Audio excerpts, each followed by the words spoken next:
শরতের হাওয়ায় ভেসে আসে শঙ্খধ্বনি, ঢাকের আওয়াজে মুখর হয়ে ওঠে নগরী। চারপাশে সাজ সাজ রব, সব মিলিয়ে আলো আর রঙে রূপকথার আবহ।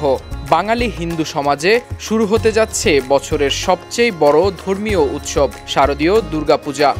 আগামী ২৮ সেপ্টেম্বর ষষ্ঠী পূজার মধ্য দিয়ে শুরু হবে দেবীবরণের আনুষ্ঠানিকতা।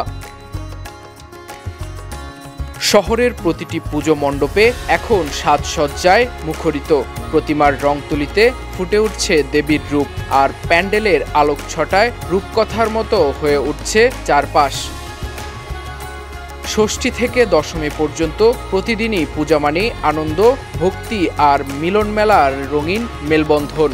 দুর্গাপূজা শুধু ধর্মীয় আচরণ নয়, এটি বাঙালি হিন্দু সমাজের প্রাণের উৎসব। ঢাকের তালে, শঙ্খের ধ্বনিতে, সিঁদুর খেলায় প্রতিটি মুহূর্ত ভরে ওঠে ভক্তের আবহে, আনন্দের উচ্ছ্বাসে।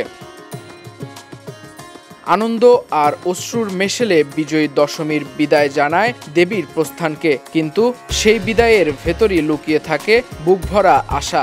আগামী বছরও আবার আসবেন দেবী দুর্গা।